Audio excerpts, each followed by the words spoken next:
Hello everyone. Well, hunting for the job had never been so tough the way it is right now under the current scenario where the GDP of the country has contracted by 23.9%. I understand it is very frustrating for looking for the right job and not getting an interview call in return. Are you tired of applying for hundreds of jobs every day through different job portals but you're not getting any response? You're not getting any interview call from the recruiter. Does that mean that your profile is not good enough or you're not fit for the job? No. In this video, we will discuss and understand what are the various factors leading to no interview calls. Hi, my name is Santosh and you're watching The Winner, where we intend to help you discover the winner in you.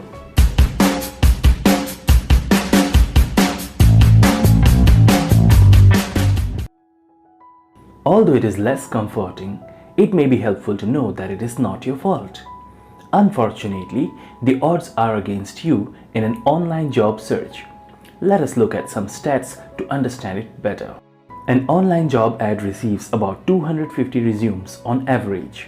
From these 250 applications, only 2% receive interview calls according to Workopolis. Top brands like Google receives about 30 lakhs of applications per year, and about only 0.2 get hired, that too through internal references. According to a report by JobScan, 98% of the Fortune 500 companies use application tracking system, which often weeds out 75% of applications before they reach human eyes. Sometimes for silly reasons like the way your resume is formatted.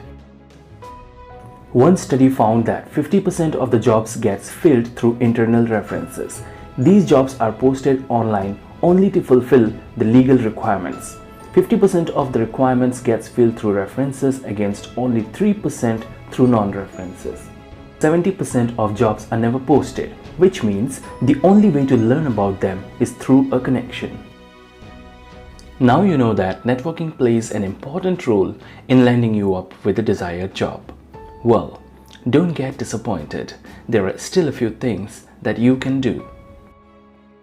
Number 1. Update your LinkedIn profile.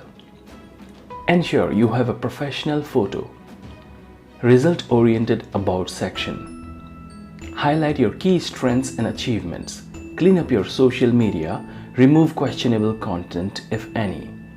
If you have recommendation from your seniors on your profile, it will be a cherry on the cake. Number 2. Build your LinkedIn connections. It's a slow process and it will take time, but it is worth. Add everyone you know in your network. You never know who can help you out in need. Reach out to recruiters who work for companies in your target list.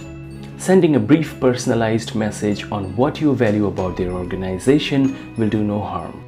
Number 3. Create the list of your target companies. You don't want to apply to whatever pops up in front of your eyes. It is always good to be proactive and be updated about your target companies' news feeds. Build your connections in those companies. Follow your top companies on social media and create Google alerts to stay updated without losing a lot of time. Number 4. Follow up. Don't rest after you have applied to the job in a particular company. Find the contacts on LinkedIn, approach them and seek their help. Don't hesitate to even drop a message to the recruiter and tell them that you have applied. This will remind them to review your profile straight away from the LinkedIn itself. It will also help you pass through the ATS. Number 5. Write for the machine. While you may be tempted to use creative formatting to make your resume stand out, the online application isn't the place to demonstrate your skills with specialized formats and fancy templates. Since most of the companies use the ATS, you will be at the whim of the technology. Hence, you need to format your resume keeping this in mind. Number 6. Include a compelling cover letter. A popular data point circulating states that only 7% of the cover letters are read. But remember, that's out of the 25% that gets through the ATS. The important tip for you is to skip the generic cover letter. It's obvious if you don't invest, it will reflect poorly. If you are applying to so many roles you don't have time to tailor that letter, then it may be wise to reevaluate your approach. You've likely heard finding a new job is a full-time job, and that can feel pretty true. Since we all have a finite amount of time and energy, divvy up your resources wisely by spending more time building your connections and relationships than applying online. Not only will you increase your odds on the online jobs you apply for when you're able to begin to find referrals, but you will open up your options to opportunities that may never make it to the internet. Well, now is the time for the bonus tip. Always carve out some time to help others, whether finding a new job or to deal with some other challenges. Generosity is one of the best ways to build relationships. With this, we have come to the end of the video. Let me know in the comment section what do you think about this video. Also, please do not forget to subscribe, share and like. See you in the next video. Thank you for watching The Winner.